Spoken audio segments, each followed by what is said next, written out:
நித்திய ஜீவன். அப்பொழுது தலைவன் ஒருவன் அவரை நோக்கி, நல்ல போதகரே, நித்திய ஜீவனை சுதந்தரித்துக் கொள்வதற்கு நான் என்ன செய்ய வேண்டும் என்று கேட்டான். அதற்கு இயேசு, நீ என்னை நல்லவன் என்று சொல்வானேன்? தேவன் ஒருவர் தவிர நல்லவன் ஒருவனும் இல்லையே.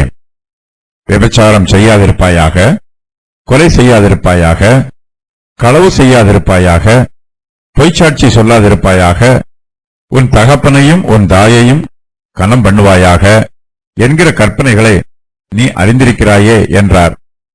அதற்கு அவன், இவைகளையெல்லாம் என் சிறு வயது முதல் கைக்கொண்டிருக்கிறேன் என்றான். இயேசு அதை கேட்டு, இன்னும் உன்னிடத்தில் ஒரு குறைவு உண்டு. உனக்கு உண்டானவைகளையெல்லாம் விற்று தரித்திரருக்கு கொடு. அப்பொழுது பரலோகத்திலே உனக்கு பொக்கிஷம் உண்டாயிருக்கும்.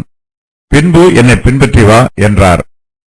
அவன் அதிக ஐஸ்வர்யம் உள்ளவன் ஆனபடியினால் இதை கேட்டபொழுது மிகுந்த துக்கமடைந்தான். அவன் மிகுந்த துக்கமடைந்ததை இயேசு கண்டு, ஐஸ்வர்யம் உள்ளவர்கள் தேவனுடைய ராஜ்யத்தில் பிரவேசிப்பது எவ்வளவு அரிதாயிருக்கிறது. ஐஸ்வர்யவான் தேவனுடைய ராஜ்யத்தில் பிரவேசிப்பதை பார்க்கிலும் ஒட்டகமானது ஊசியின் காதிலே நுழைவது எளிதாயிருக்கும் என்றார். அதை கேட்டவர்கள், அப்படியானால் யார் ரட்சிக்கப்படக்கூடும் என்றார்கள். அதற்கு அவர், மனுஷரால் கூடாதவைகள் தேவனால் கூடும் என்றார். அப்பொழுது பேதுரு அவரை நோக்கி, இதோ நாங்கள் எல்லாவற்றையும் விட்டு உம்மை பின்பற்றினோமே என்றான். அதற்கு அவர், தேவனுடைய ராஜ்யத்தின் நிமித்தம் வீட்டையாவது, பெற்றோரையாவது, சகோதரரையாவது, மனைவியையாவது, பிள்ளைகளையாவது விட்டுவிட்ட எவனும் இம்மையிலே அதிகமானவைகளையும் மறுமையிலே நித்திய ஜீவனையும் அடையாமற் போவதில்லை என்று மெய்யாகவே உங்களுக்கு சொல்லுகிறேன் என்றார். என்ன செய்ய வேண்டும்? இயேசு கிறிஸ்துவிடம் தலைவன் ஒருவன் வருகிறான். நித்திய ஜீவனை சுதந்திரித்துக் கொள்வதற்கு என்ன செய்ய வேண்டும் என்பதை தெரிந்து கொள்ளும் ஆவல் என்னுடைய உள்ளத்தில் உண்டாயிற்று. இதை தெரிந்து கொள்ள இவன் இயேசு கிறிஸ்துவிடமே வருகிறான். லூக்கா இவனை பற்றி எழுதும்போது இவன் ஒரு தலைவன் என்று எழுதுகிறார். புதிய ஏற்பாட்டு காலத்தில் தலைவன் என்பது பிரபுவை குறிக்கும் வார்த்தை. பொதுவாக அதிகாரத்தில் உள்ளவர்களும் ஆட்சி பொறுப்பில் உள்ளவர்களும் தேவபக்தி அற்றவர்களாகவே இருப்பார்கள். இவர்களில் ஒரு சிலரே தேவபக்தி உள்ளவர்களாகவும் இயேசு கிறிஸ்துவின் மீது மதிப்பும் மரியாதையும் உள்ளவர்களாகவும் இருப்பார்கள். இப்படிப்பட்டவர்களில் இந்த தலைவனும் ஒருவன். இவன் இயேசு கிறிஸ்துவிடம் நித்திய ஜீவனை சுதந்திரித்துக் கொள்வதற்கு நான் என்ன செய்ய வேண்டும் என்று கேட்கிறான். நாம் ஒவ்வொருவருமே இந்த கேள்வியை இயேசு கிறிஸ்துவிடம் கேட்க வேண்டும். இவன் இயேசுவை அழைக்கும் போது நல்ல போதகரே என்று அழைக்கிறான். நித்திய ஜீவனை சுதந்திரித்துக் கொள்ள விரும்பும் ஒவ்வொருவரும் இயேசு கிறிஸ்துவை தங்களுடைய போதகராக அங்கீகரிக்க வேண்டும். நம்முடைய ஜீவனுக்கு அவர் ஆண்டவராக இருக்க வேண்டும். அவரை நமக்கு சத்தியத்தை உபதேசம் பண்ணும் போதகராக அங்கீகரிக்க வேண்டும். இயேசு கிறிஸ்துவின் பாடசாலையை தவிர பரலோகத்திற்கு போகும் வழியை கற்றுக்கொள்வதற்கு வேறு பாடசாலை எதுவும் இல்லை. இயேசு கிறிஸ்துவை நாம் ஆண்டவர் என்றும் போதகர் என்றும் அங்கீகரிக்கும் போது அவரிடத்தில் தெய்வீக நன்மைகள் உள்ளது என்பதையும் அறிக்கை செய்ய வேண்டும். இயேசுவை சாதாரணமாக போதகரே என்று அழைப்பதற்கு பதிலாக நல்ல போதகரே என்று அழைப்பது மிகவும் சிறந்தது. இயேசு கிறிஸ்துவை இந்த தலைவன் நல்ல போதகரே என்று அழைக்கிறான். அதற்கு இயேசு, நீ என்னை நல்லவன் என்று சொல்வானேன்? தேவன் ஒருவர் தவிர நல்லவன் ஒருவனும் இல்லையே என்று கூறுகிறார். பரலோகத்திற்கு போகும் வழி இயேசு கிறிஸ்துவுக்கு தெரியும். அவரே வழியும் சத்தியமும் ஜீவனுமாக இருக்கிறார். இயேசு கிறிஸ்து இந்த பூமிக்கு மனித அவதாரம் எடுத்து வருவதற்கு முன்பாக பரலோகத்திற்கு போவதற்கு எந்த வழியை பழைய ஏற்பாட்டு தீர்க்கதரிசிகள் உபதேசம் பண்ணினார்களோ அந்த வழியை இயேசு கிறிஸ்து மாற்றி உபதேசம் பண்ணவில்லை. அதை அங்கீகரிக்கிறார், அதை தெளிவுபடுத்துகிறார், அதை எளிமைப்படுத்துகிறார். கற்பனைகளை நீ அறிந்திருக்கிறாயே என்று தலைவனிடம் கூறுகிறார். நாம் நித்திய ஜீவனை சுதந்திரித்துக் கொள்ள வேண்டும் என்றால் நாம் அறிந்திருக்கிற கற்பனைகளை கைக்கொள்ள வேண்டும் என்பது இயேசு கிறிஸ்துவின் உபதேசமாகும். நாம் கற்பனைகளை அறிந்து கொள்வது மாத்திரமல்ல, அவற்றின் ஆவிக்குரிய வியாக்கியானத்தை புரிந்து கொண்டு அவற்றுக்கு கீழ்ப்படிய வேண்டும். நம்முடைய மனதிலும் செய்கையிலும் கற்பனைகளுக்கு கீழ்ப்படிந்து ஜீவிக்க வேண்டும். ஒரு சிலருக்கு கற்பனையில் என்ன எழுதப்பட்டிருக்கிறது என்பது தெரியாது. தங்களுக்கு அதை பற்றி தெரியாததினால் இவர்கள் அந்த கற்பனைகளை மீறி விடுகிறார்கள். இது அறியாமல் செய்த பாவம் என்றும் தேவன் அறியாமல் பாவம் செய்தவர்களை தண்டிக்க மாட்டார் என்றும் ஜனங்கள் பொதுவாக நினைக்கிறார்கள். இது தவறான நினைப்பு. மனுஷனுக்கு மனச்சாட்சி இருக்கிறது. நன்மை எது தீமை எது என்பதை அவன் அறிந்திருக்கிறான். வேதாகமம் தேவனுடைய வார்த்தை, தேவனுடைய சித்தம் இதில் எழுதப்பட்டிருக்கிறது. நாம் ரட்சிக்கப்படுவதற்கு என்ன செய்ய வேண்டும் என்கிற தெளிவான உபதேசம் வேதாகமத்தில் உள்ளது. தேவனுடைய வார்த்தையை அறிந்து கொண்டால் மட்டும் போதாது, அதற்கு கீழ்ப்படியவும் வேண்டும். விற்று தரித்திரருக்கு கொடு. இயேசு கிறிஸ்து இந்த தலைவனிடம் சில கற்பனைகளை கூறுகிறார். அவனோ இவைகளையெல்லாம் என் சிறு வயது முதல் கை கொண்டிருக்கிறேன் என்று கூறுகிறான். தன்னை பற்றி பெருமைப்படுத்தி பேசுகிறான். தான் சிறு பிள்ளையாக இருக்கும் காலத்தில் இருந்தே தான் நீதிமானாக இருப்பதாகவும் இதுவரையிலும் தான் தொடர்ந்து நீதிமானாகவே ஜீவிப்பதாகவும் பெருமைப்படுகிறான். பிறந்தது முதல் இதுவரையிலும் தான் இந்த கற்பனைகளில் எதையும் மீறவில்லை என்று தன்னைத்தானே நீதிமானாக காண்பிக்கிறான். தேவனுடைய தெய்வீக பிரமாணங்கள் எல்லாம் இவனுக்கு தெரிந்திருக்கிறது. இவை எல்லாவற்றுக்கும் இவன் தன்னுடைய இருதயத்தில் கீழ்ப்படிய வேண்டும்.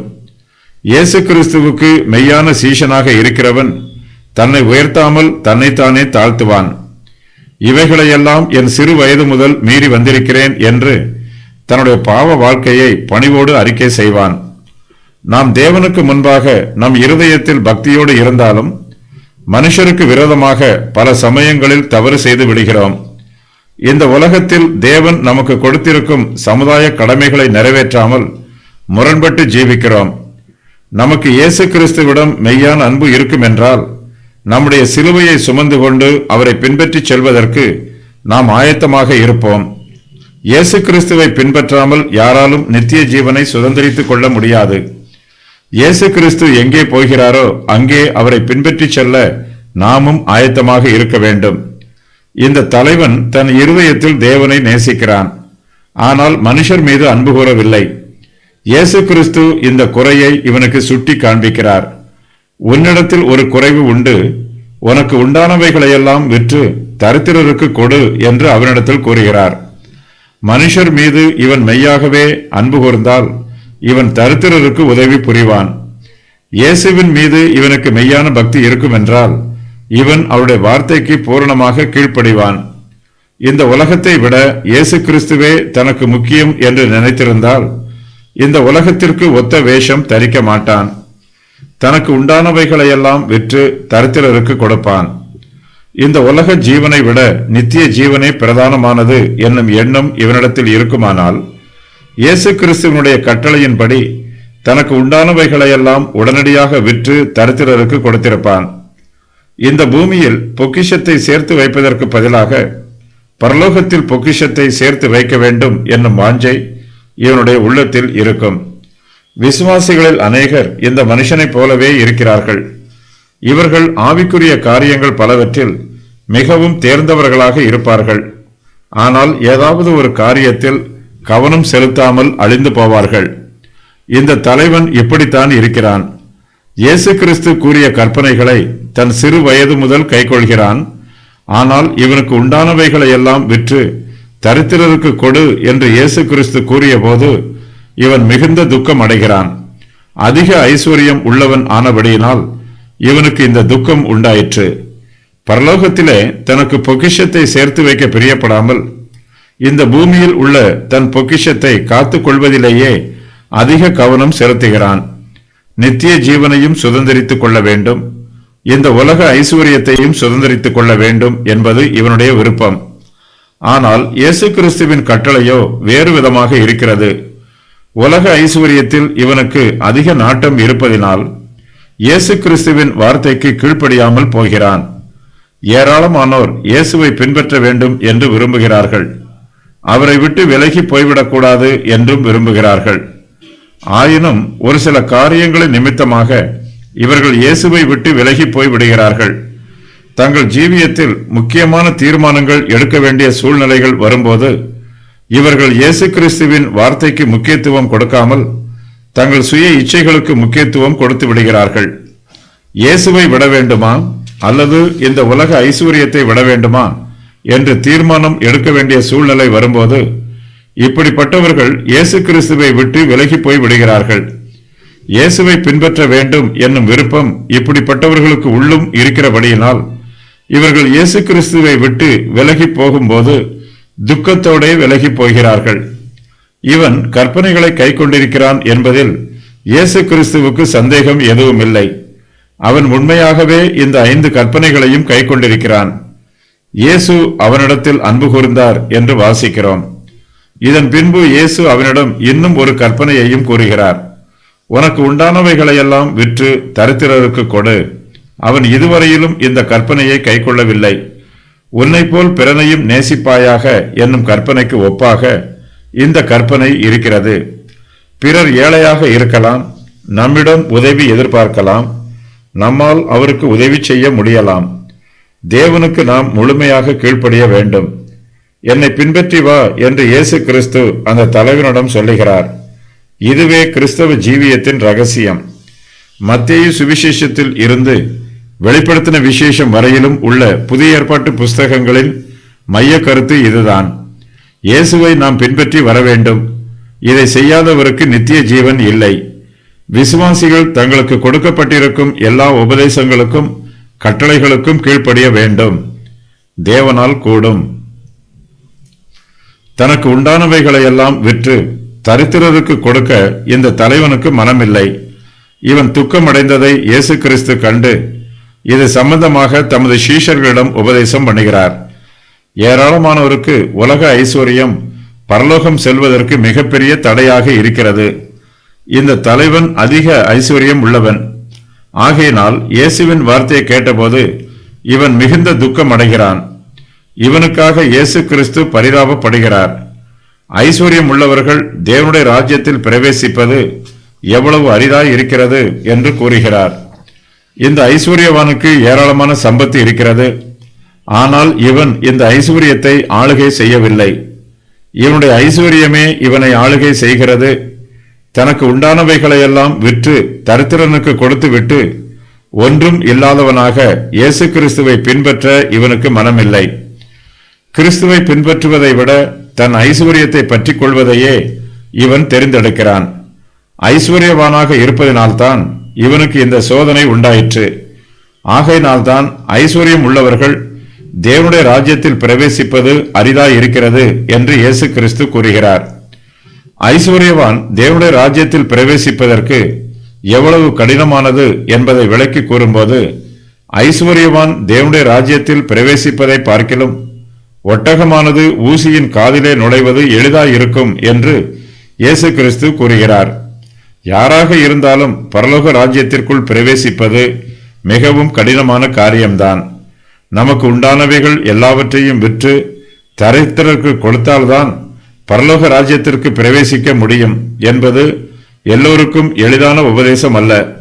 பலர் இந்த உபதேசத்திற்கு கீழ்ப்படிவதற்கு பதிலாக இயேசு கிறிஸ்துவை விட்டே விலகி போய் விடுவார்கள். இயேசுவின் வார்த்தையை கேட்டு சீஷர்கள் குழப்பமடைகிறார்கள். அப்படியானால் யார் ரட்சிக்கப்படக்கூடும் என்று கேட்கிறார்கள். இவர்கள் இயேசு கிறிஸ்துவின் உபதேசத்தை குறை கூறவில்லை.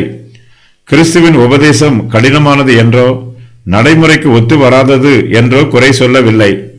இந்த உலகத்தில் அநேகருடைய இருதயம் உலக காரியங்களில் சிக்கிக் கொண்டிருக்கிறது. உலகத்தின் ஐஸ்வர்யங்களில் மனுஷன் பற்றுதலாய் இருக்கிறான். இவ்வாறு இருக்கும்போது யாரால் தனக்கு உண்டானவைகளையெல்லாம் விற்று தரித்திரருக்கு கொடுத்துவிட்டு இயேசுவை பின்பற்ற முடியும் என்று ஆச்சரியப்படுகிறார்கள். நம்முடைய ரட்சிப்பின் பாதையில் இதுபோன்று பல தடைகள் உள்ளன. தேவனுடைய கிருபை இல்லை என்றால் நம்மால் ரட்சிக்கப்பட முடியாது. நம்முடைய ரட்சிப்பின் பாதையில் நமது சுய முயற்சியினால் ஒரு அடி கூட எடுத்து வைக்க முடியாது. இதை விளக்குவதற்காக இயேசு கிறிஸ்து மனுஷரால் கூடாதவைகள் தேவனால் கூடும் என்று கூறுகிறார். தேவனுடைய கிருபை மனுஷருடைய ஆத்மாவில் கிரியை நடப்பிக்கும் போது மனுஷரால் தேவனுடைய சித்தத்தின் பிரகாரம் செயல்பட முடியும். மனுஷரால் கூடாத காரியங்களை கூட தேவனுடைய கிருபை நமக்கு கிடைக்கும் போது அந்த காரியங்களை தேவ கிருபையினாலும் ஒத்தாசையினாலும் செய்து நிறைவேற்றுகிறோம். தேவனுக்கு பிரியமான காரியங்களை தேவ கிருபையினால் செய்கிறோம். ஐஸ்வர்யவான்கள் தேவனுடைய ராஜ்யத்தில் பிரவேசிக்கலாம், ஆனாலும் அது அவர்களுக்கு கடினமான செயல். ஐஸ்வர்யம் உள்ளவர்கள் தேவனுடைய ராஜ்யத்தில் பிரவேசிப்பதற்கு கடினமாக இருப்பதற்கு காரணங்கள்: தங்களை செல்வந்தர்கள் ஆக்குவதற்கு ஏழைகளை ஒடுக்குகிறார்கள், தேவனிடத்தில் விசுவாசம் வைப்பதில்லை, தங்கள் ஐஸ்வர்யத்தை நம்புகிறார்கள், தங்கள் வெற்றியில் பெருமைப்படுகிறார்கள், தங்கள் பாவத்தில் சந்தோஷப்படுகிறார்கள், தங்களை குறித்து பெருமை அடைகிறார்கள், தங்களுடைய செல்வங்களை ஏழைகளுக்கு பகிர்ந்து கொடுப்பதில்லை, இன்னும் அதிக செல்வம் சேர்க்க வேண்டும் என்று பேராசைப்படுகிறார்கள், கடின இருதயம் உடையவர்களாக இருக்கிறார்கள், தேவனுக்கு கீழ்ப்படிய மறுக்கிறார்கள். மனுஷருக்கு ஐஸ்வர்யத்தை தருகிறவர் தேவனே. ஆகையினால் ஐஸ்வர்யவான்கள் தேவனை அங்கீகரிக்க வேண்டும். ஒருவரிடத்தில் உள்ள ஐஸ்வர்யத்தை கர்த்தரால் எடுத்து போடவும் முடியும். ஐஸ்வர்யவான்களுக்கு கர்த்தர் பல எச்சரிப்புகளை கூறியிருக்கிறார். தேவனிடத்தில் பட்சபாதம் இல்லை. அவர் ஐஸ்வர்யவானையும் ஏழையையும் ஒன்று போலவே பார்க்கிறார். ரட்சிப்பிற்கும் ஐஸ்வர்யத்திற்கும் சம்பந்தம் இல்லை. ரட்சிக்கப்படுவதற்கு என்ன செய்ய வேண்டும் என்பது வேதாகமத்தில் தெளிவாக கூறப்பட்டிருக்கிறது. அதற்கு யாரெல்லாம் கீழ்ப்படிந்து நடக்கிறார்களோ அவர்கள் ஐஸ்வர்யவான்களாக இருந்தாலும் ஏழைகளாக இருந்தாலும் அவர்கள் ரட்சிக்கப்படுவார்கள். நாங்கள் எல்லாவற்றையும் விட்டு கர்த்தருக்காக நாம் சிறிய காரியத்தை செய்தாலும் அதை மிகைப்படுத்தி கூறுவது மனுஷருடைய இயல்பு. நாம் இயேசு கிறிஸ்துவுக்காக விட்டுவிட்ட சிறிய காரியங்களையும் இழந்து போன சிறிய காரியங்களையும் பல வேளைகளில் மிகைப்படுத்தி அதிகமாக பேசுகிறோம். பேதுருவும் சாதாரண மனுஷரைப் போல, இதோ நாங்கள் எல்லாவற்றையும் விட்டு உம்மை பின்பற்றினோமே என்று கூறுகிறார். தானும் கிறிஸ்துவின் மற்ற சீஷர்களும் இயேசு கிறிஸ்துவின் மீது மிகுந்த அன்பாய் இருப்பதையும் அவரை பின்பற்றுவதற்காக எல்லாவற்றையும் விட்டுவிட்டதையும் பல சோதனைகளையும் துன்பங்களையும் இயேசு கிறிஸ்துவுக்காக சகித்துக் கொண்டதையும் பேதுரு இங்கு ஆண்டவரிடம் நினைவுபடுத்தி பேசுகிறார். நாம் இயேசு கிறிஸ்துவுக்காக விட்டுவிட்ட எதையும் இழப்பாக எண்ணக்கூடாது. நாம் எதை விட்டோமோ அதை இம்மையிலே அதிகமாகவும் மறுமையிலே நித்திய ஜீவனையும் பெற்றுக்கொள்வோம் என்று இயேசு கிறிஸ்து வாக்கு பண்ணுகிறார். தேவனுடைய ராஜ்யத்தின் நிமித்தம் வீட்டையாவது குடும்பத்தில் உள்ள அங்கத்தினர்களையாவது நாம் விட்டுவிட்டால் இம்மையிலும் மறுமையிலும் அதற்குரிய பலனை பல மடங்காக அடைவோம். நமது இழப்பையெல்லாம் தேவன் சரி கட்டுவார். தேவனோடு ஐக்கியமாக இருந்து நல் மனச்சாட்சியோடு அவருக்காக நாம் விட்டுவிட்டது எதுவும் நமக்கு திரும்ப கொடுக்கப்படும். இம்மையில் மாத்திரமல்லாமல் மறுமையிலும் நமக்கு நித்திய ஜீவன் கொடுக்கப்படும். இந்த சம்பவத்தில் வந்த தலைவன் இயேசுவை நோக்கி, நல்ல போதகரே, நித்திய ஜீவனை சுதந்திரித்துக் கொள்வதற்கு நான் என்ன செய்ய வேண்டும் என்று கேட்கிறான். இயேசு கிறிஸ்து லூக்கா 18, 29, 30 ஆகிய வசனங்களில் நித்திய ஜீவனை அடைவதற்கு என்ன வழி என்பதை தெளிவுபடுத்துகிறார். இந்த ஐஸ்வர்யவானோ உலக பொருளின் மீது தன் கண்ணையும் இருதயத்தையும் வைத்திருக்கிறான். இதை விட்டுவிட்டு இயேசுவை பின்பற்ற இவனுக்கு மனதில்லாமல் போயிற்று.